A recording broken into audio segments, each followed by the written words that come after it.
Our next guest, I think this is third. Is this your third collection of stuff? Huh? Fourth collection of stuff. I believe I've read them all. We'll talk about it when you come out here.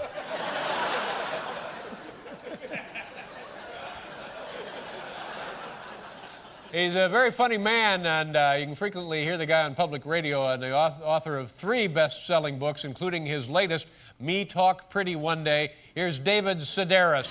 All right, this one I've read, enjoyed it immensely. Thank you. Naked, I've read that also, enjoyed it immensely. What am I leaving out? The Santa Diaries? Holidays on Ice, which you read and enjoyed immensely, and Yes. Barrel Fever. Oh, yeah, all very good. It's great, as you probably know, it's very funny observational essays and biographical information. It just couldn't be more entertaining. Thank you. How you been? Okay. Tell people why you live in France some of the time.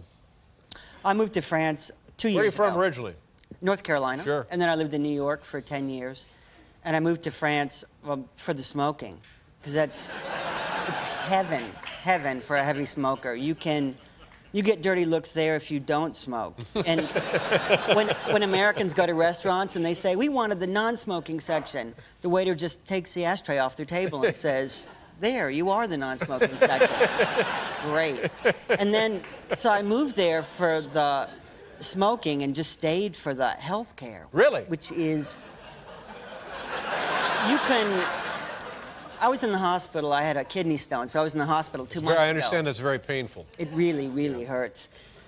And I went and I was in the emergency room on a Demerol drip, and the nurse said, can we get you anything else? And I said, ashtray. And they brought me an ashtray, and then I realized there's no point in ever returning to the United States. If you can, and it's so cheap, too. So you're on the Demerol drip enjoying a cigarette in the hospital. Watching an episode of Charlie's Angels dubbed into French. Boy. But I was in the emergency room with the kidney stone, and I was the one who brought it up. And I said, so where do I go to pay? And they said, oh, you can pay the next time you come in. Really? Never asked to sign anything. My God. And it costs, I went to a dermatology hospital to have like a hideous growth removed from my face. $25, please. It costs more to see a movie than it does to have a blood test. Really, if I had like a heart transplant, it would cost $17. $17. Wow. Now, do you speak French? I talk like Yoda, is what I went to school for. You've studied French, right? I studied it. Yeah. Then I've been in the United States for a month, and I imagine all the shopkeepers in my neighborhood saying, where's that nice retarded fellow? Because I just, like I'd be in the butcher shop and I would say, Lord. they had calves' brains at the butcher, but the word slipped my mind, so I could say, are those the thoughts of cows? And I guess they are. So,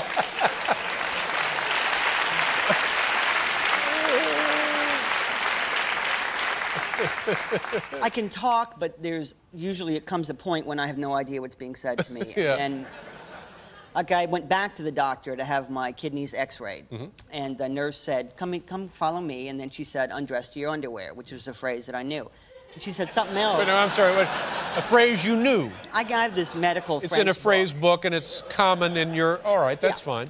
So she brought me into a little room and told me to undress to my underwear, and then she said something I didn't quite catch. And then she came a few minutes later and called me out, and I walked into a room of about 40 or 50 people, and I was the only one in my underwear. Everybody was fully dressed. And I imagine the second part of her sentence was something pivotal, like there's a robe on the back of the door, but I didn't catch it.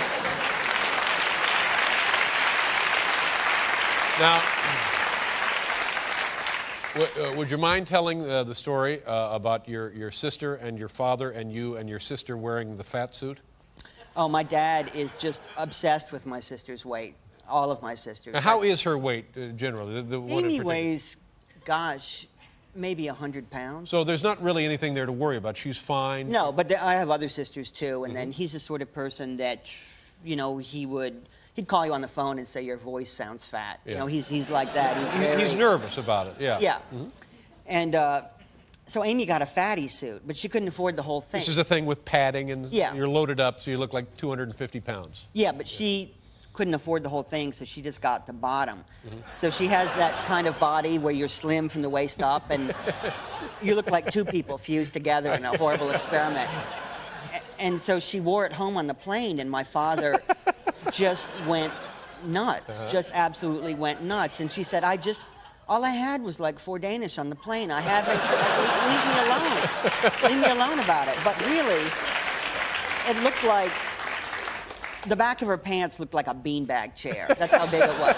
And she kept that thing on until her legs were chafed and pimpled, until my father was begging. And that's his big thing. He has great faith in that Duke rice diet.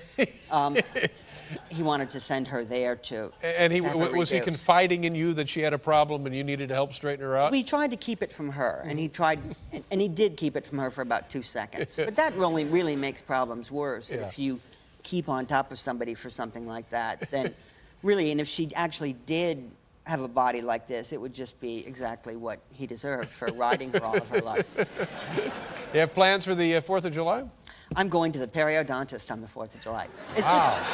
It's just a Tuesday in France. It's just another Tuesday. Oh, that's right. So,